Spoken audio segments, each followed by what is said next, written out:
Welcome to Inside the Bubble, your complete high school hockey highlight news, information, and much more. We have a couple of great hosts with us as well. We'll bring in Matt Harrington. Of course, Matt, another great show planned for today.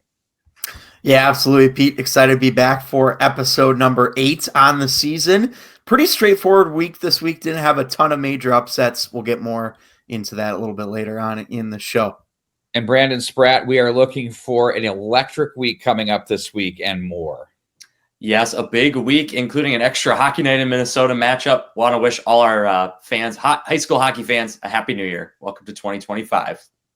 And we will, as usual, kick it off with the boys' high school hockey highlights. It seemed like we had overtime games everywhere this week, plenty of things to choose from. And it was a condensed week with the New Year's holiday. Not many teams playing on New Year's Day. Let's get into the highlights. All right, we're going to head out to the St. Croix Valley Rec Center, Stillwater and White Bear Lake, a top 11 matchup in the Suburban East Conference between these two rivals.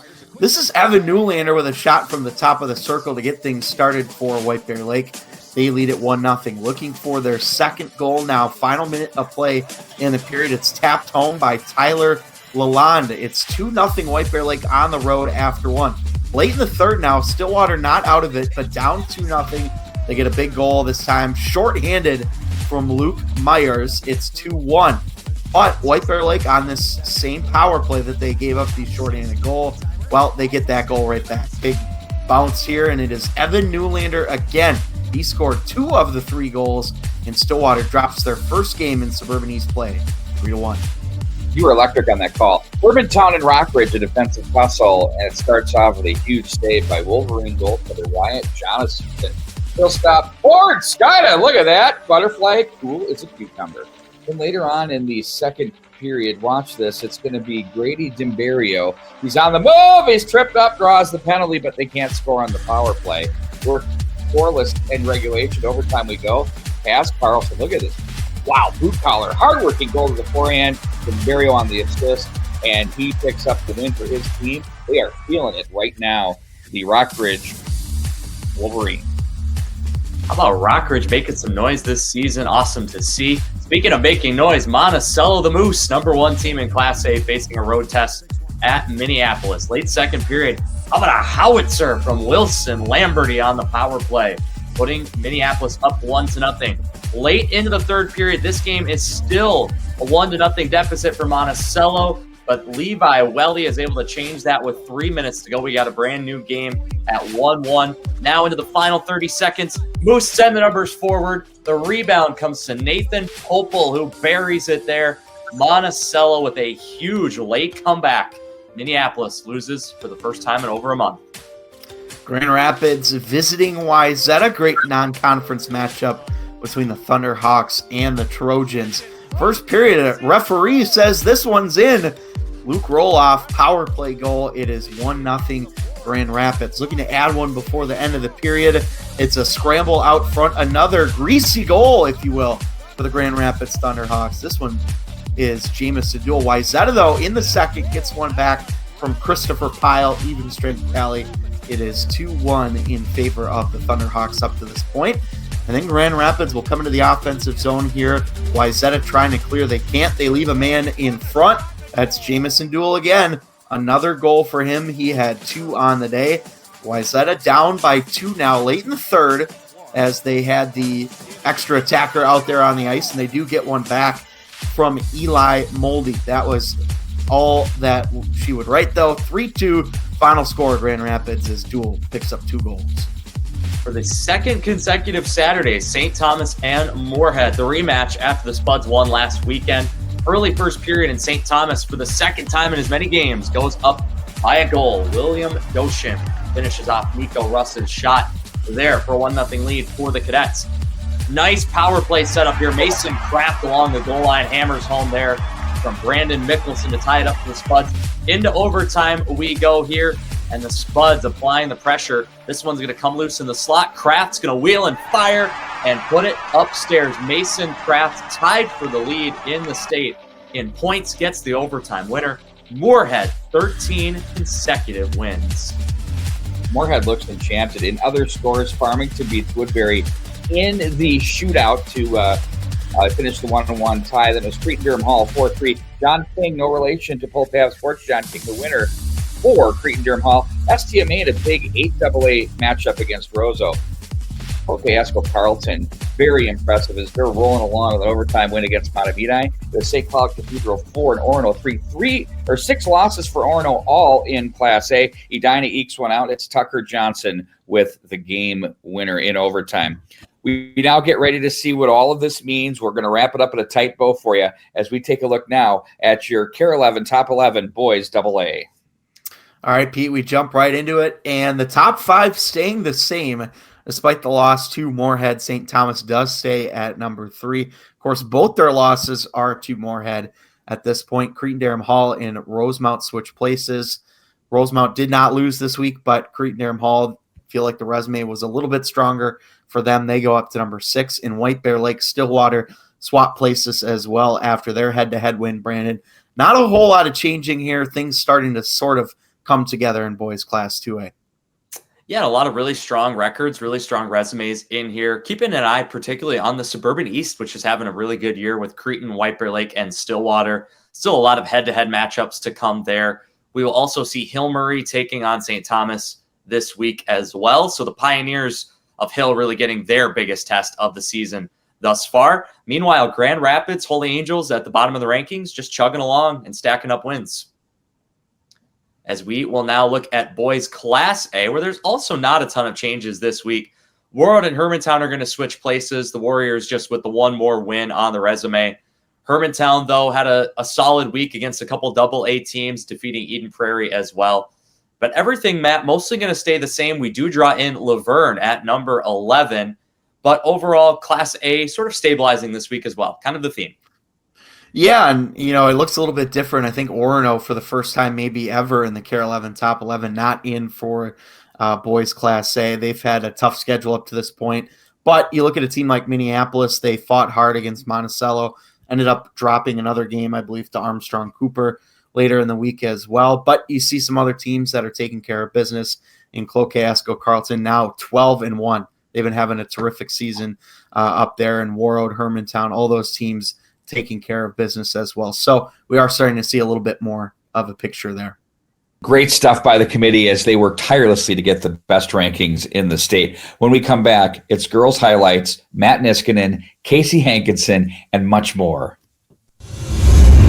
My grandfather opened our doors in 1930. Ever since, we've had one main goal: keeping customers and their families comfortable.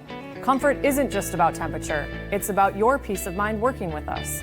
Our reputation is built on quality work, integrity, and a team of experts second to none. We stand behind our guarantees, our work, and our people. That's been true for over 90 years. Standard Heating and Air Conditioning, the comfort you deserve since 1930.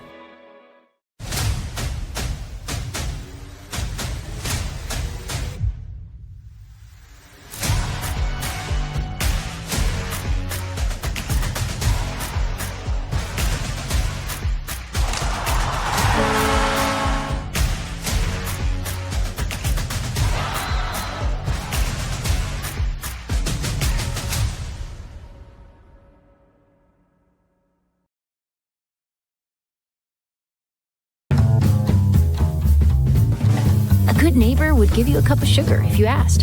At Truestone Financial, we don't have any sugar, but we will give you up to $350 when you switch to a Truestone checking account. It's true, because we're Truestone.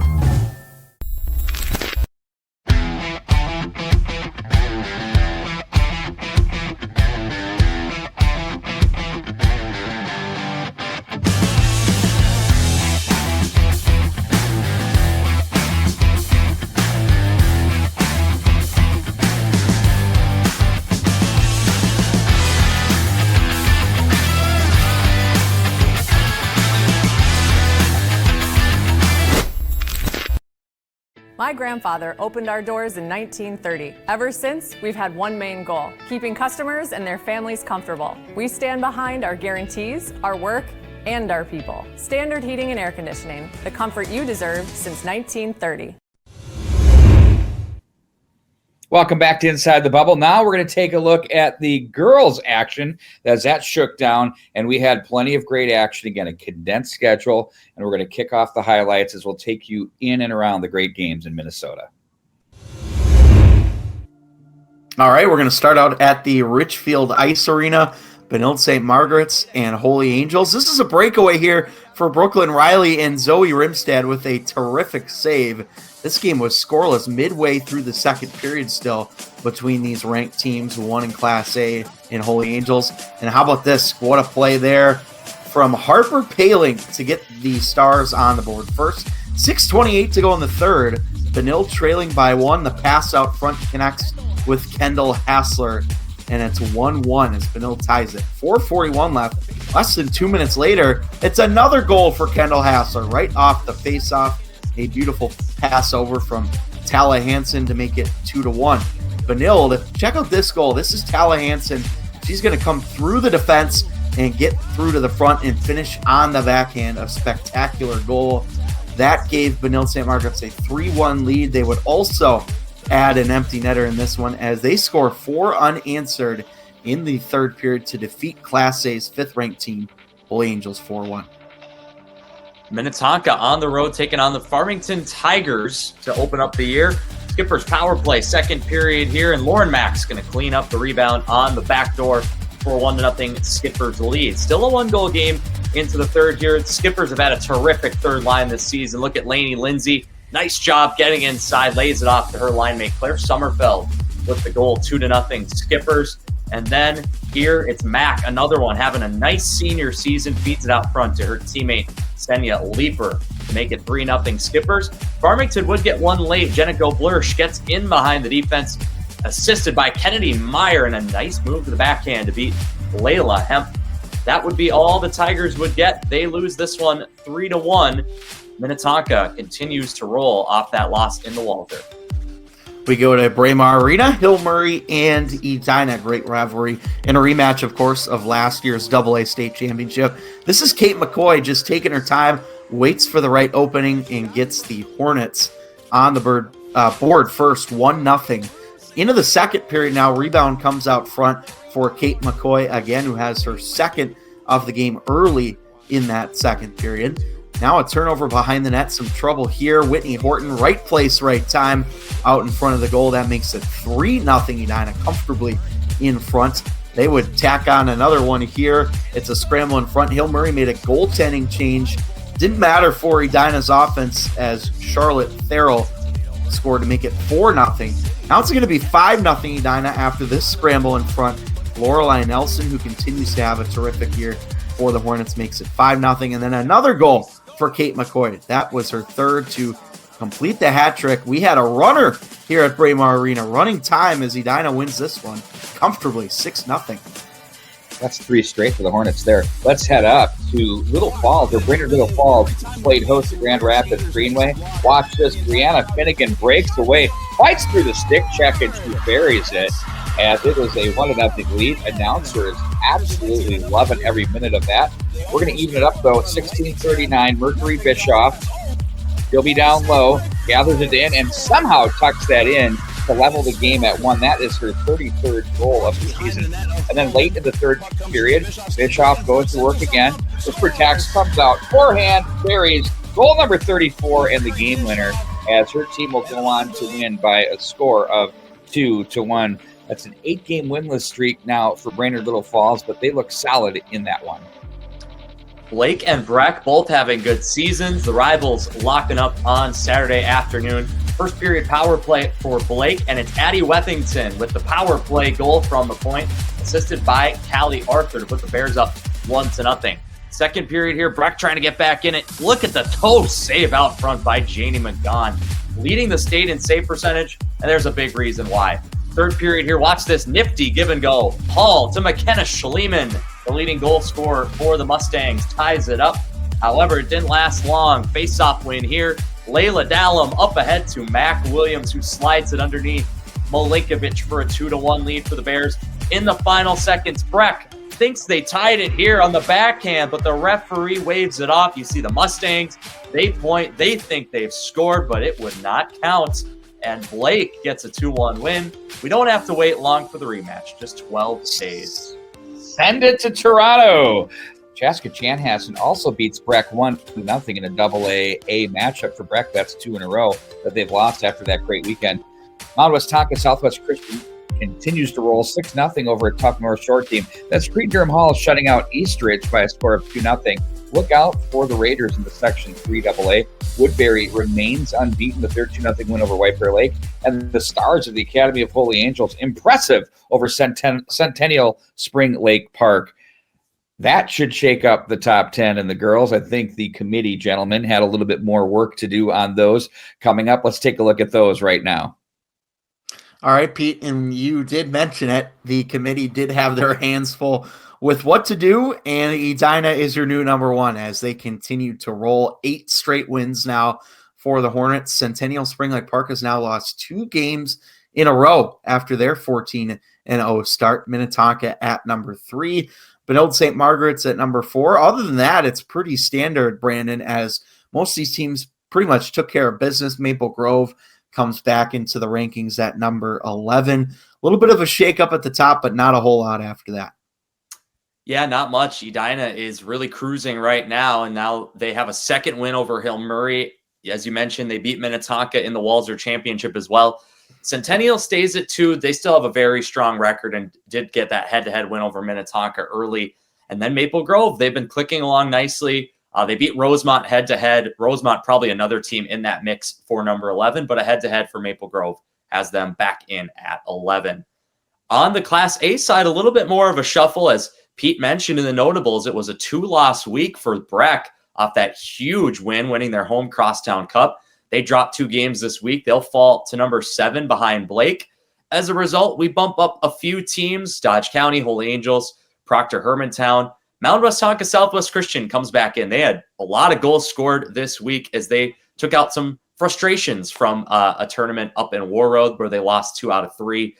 And Breck and Proctor Hermantown will have another big game this week. So Breck still with some big games to come soon. They'll have a chance to move back up. Yeah, and I think Proctor Hermantown, maybe a team we haven't talked a lot about this season, but they're continuing to take care of business. They have tied for the most, or not quite tied for the most wins, but they're up there among some of these teams. They're continuing to win. Dodge County, Holy Angels, both having great weeks. And, of course, you mentioned the White Hawks back in as well.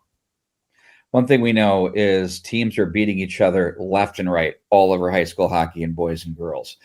Let's now talk with Matt Niskanen. He is the head coach of the Rockridge Wolverines, and we talked about his team and more. Welcome back into Inside the Bubble. We bring in Matt Niskanen, head coach of the Rockridge Wolverines, and you guys are off to an incredible start. 9-3-1 on the season, including 5-1 in your last 6. Coach, let's get into it. How well is your team playing right now? They're a confident group at the moment. They've really started to grasp some new concepts that we've tried to implement and practice, and how the style of play that we want to be, the style of team, and they're very aggressive and not afraid to take some chances offensively, which is exciting. And we've had pretty good results as of late. That 3-3 tie with Rogers had to really be a big, I would say, stepping stone. Did they play the way you wanted them to? And then what came out of that game? It was a big step for our program because Rogers is pretty high end, as I'm sure everybody knows, with the level of talent that they have, especially with that first line, and the one defenseman is pretty slick. So that was a heck of a challenge for our kids, and they competed their butts off. And what I was most proud of is they weren't afraid of the moment. They played better than they had in about a week for that one. So that's really encouraging for me, that they're not afraid of a challenge, and they played really well. How do you feel about how your club is spreading things out offensively? Obviously, you got the big 2 that are rolling there, but it looks like you've got some decent depth along the way that's starting to come along as well. Yeah, early we were top line heavy. Grady DeMario and Kaz Carlson have been leading the charge and have been pretty consistent producers for us. But the last 2.5 weeks, I would say, some more guys are getting more confidence with the puck and creating chances, and now they're starting to finish them. So that's encouraging to see because when you play good teams, you're going to need a surprise goal scorer from somewhere in the lineup because usually the top guys will kind of cancel each other out if the teams are evenly matched. And then when you get into the goaltending situation, you've obviously been rotating some guys in and out, obviously sticking with the two mostly. How have you felt about things there? And are you going to let this play itself out a little bit more and create the competition as the playoffs come about? Yeah, we've evenly split up until this point.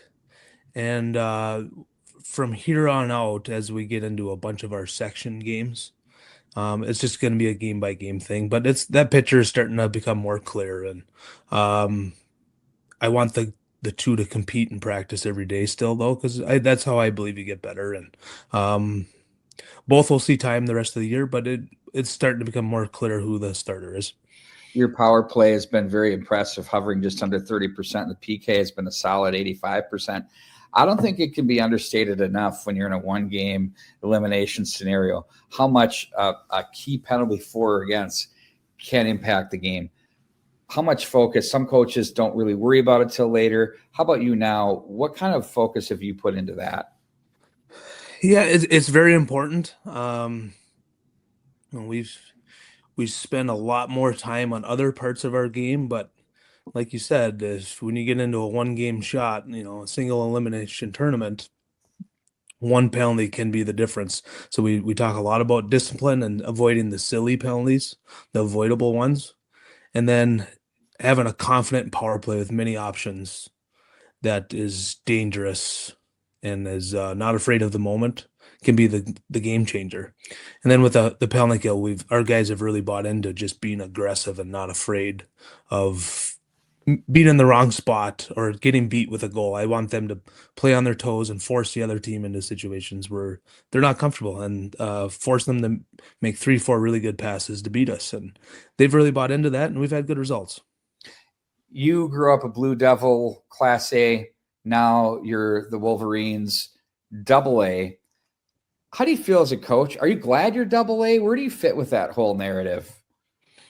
So I wasn't sure when the team first made the jump, and now I've completely bought into Double A. Right now we have a pretty strong group, and for a relatively small program, we're going to have some ups and downs probably. It's just the reality of it. But it just to me, it just means so much more playing against the best in the state, and we're going to try to make the schedule as tough as we can, within reason as travel costs allow. Right. But it just means so much more to play with the big boys in the state, and I think our kids want that. They want to play the best and see where they're at. And there might be a few years where we don't quite have the horses to run with, the Rogers and the Wyzetas and teams like that, but that's okay. It'll be better for our program in the long run if we're playing the best teams. Well, they're playing with and better than the best teams at this stage. So looking very good with you and the Wolverines. Thanks for joining the Inside the Bubble Coaches Corner. And you've got some big games coming up. Good luck to you guys the rest of the way. Thanks, guys. Thanks for having me on. All right, we're going to take a look at the top 5 Girls Network games this week. It'll be a Northwest Suburban Conference battle on Tuesday with Maple Grove visiting Andover. Shakopee and Rosemont, the Sabres have been having a good season so far, both on the boys and girls side. They'll meet the Rosemont Irish on Thursday. And then a couple of really good games on Friday night. Orono at Holy Angels, Benilde St. Margaret's at Holy Family, and then Buffalo at Eden Prairie on Saturday. On the boys' side, we have Shakopee and Rosemont, perhaps the two top teams in the South Suburban on Tuesday night. Chan will visit Delano in the Metro West on Wednesday night. Holy Angels up to Furniture and Things to take on Elk River on Thursday, along with EP and Benilde St. Margaret's. And then Benilde will turn around and take on Moorhead on Friday. They go on the road to take on the state's top team.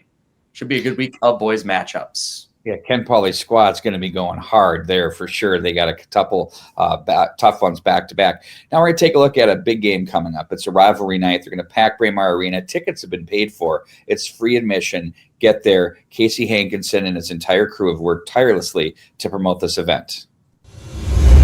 There's a huge game coming up this week at Braemar Arena. Edina and Minnetonka. They're going to pack the house. Casey Hankinson has been a big part of that. Casey, thanks for joining the show. Tons going on. Yeah, I'm really looking forward to it. It's a great rivalry that Edina's had with Minnetonka for years, going back to when they're little kids. But, this game is even bigger than that. It's really about two communities coming together as opposed to against one another for a great cause with the Sophie squad. And then for the first time, I would say almost Caitlin Clark mania trying to take over Braemar Arena. The girls' game has grown so much. It's so strong. And they just don't always get the attendance that the boys get. And this was really a focus on, let's just get a lot of people out for the betterment of girls hockey. Whether you cheer for Edina, whether you cheer for Minnetonka, it doesn't matter.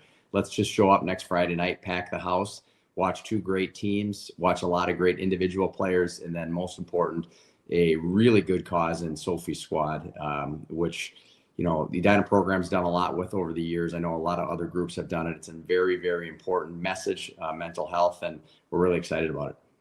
We're excited to be a part of it too. By the way, for those watching the show, it will be the Kare 11 game of the week on Kare 11 Plus and all the Kare 11 streaming apps as well. We'll also be doing an alternative cast, our special Tuesday Night Lights edition. John King and Pull Tab Sports will be joining us as well for that one. Casey, we'll see you out at the rink. We have tons of guests that are going to be joining the show. It's going to be a blast. Yeah, we've got Frost players coming. We've got both bands coming. We're going to, try to get as many kids. Tradition Mortgage has paid for all the tickets, which is a big deal. So every seat is going to be free, and we just need people to show up and support two great organizations, two great teams, and a great cause.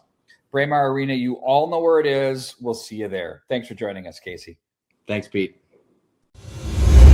And once again, we will be live from Braemar Arena. It's a special broadcast of Tuesday Night Lights. John King joins me. We'll have a traditional broadcast with Matt Harrington as well. No reason to not show up or watch this game. It is absolutely free. And then on Tuesday night, we will be at another big girls game. It is Holy Family and Orono. Of course, both those teams ranked in their respective classes. Holy Family at AA, Orono in Class A. Brandon, this should be a good game between a couple of rivals. Indeed, and Orono coming off the big win over AA Centennial right before the end of the year. I think we did this game on Hockey Night a couple years ago and ended up going to overtime. So maybe we'll get another overtime game on Tuesday nights. And then we'll be back at Braemar on Saturday night. Check the start time. It's going to be 8 p.m., so stay up late for this one. Edina and St. Thomas Academy, the rematch from their game over the holiday tournament. And this match should also be a good one. Yeah, St. Thomas Academy has only lost to Moorhead so far in the year. Played Edina really close. A couple of very evenly matched teams in the top five. Very much looking forward to this one at Braemar. I know Pete is as well. We walk away. Moorhead is looking like the real deal. These two teams are in the mix as well. Be sure to follow us, X, Instagram, Facebook, all of them at MN Hockey TV for all your latest news, information, and updates. We've got it going on right there. All right, guys, we have another week ahead of us. What are your takes? Brandon, we'll start first with you. When you take a look at how this whole thing is shaking down, what's been striking you on this season so far? Yeah, I really think in at least 3 of the 4 classes, it feels like a pretty wide open battle. We do have a sort of a top tier of teams establishing themselves, maybe in girls class AA, but I think both class A's are really looking wide open at the moment, especially the boys. We've sort of talked about how those rankings have been a struggle at times because, as you sort of alluded to earlier, everybody is beating everybody. It's cross classes. You look at that Holy Angels beating Centennial score. That was a surprising one to me as well from Saturday night. So I think we have some very competitive classes this year. And Matt, your thoughts? Yeah, kind of adding on to what Brandon said, I think just the uncertainty makes it a lot more exciting as just a general fan. We're not expecting 1 or 2 teams to be in that position in the state title game or get to the state tournament. So I think that uncertainty builds to what should be an exciting playoffs coming up here in a little bit. we have a month worth of action for girls, a month and a half for boys, and it is going to be on. The thing that I've been most pleased with is the alternative programming we're now providing, from Tuesday Night Lights to the Power Play program, which we'll be back on Saturday, to our games of the week, and the coverage, our partnership with Live Barn. They being our parent company has been awesome. Guys, thanks for joining the show. We'll see you all next week. So long, everybody.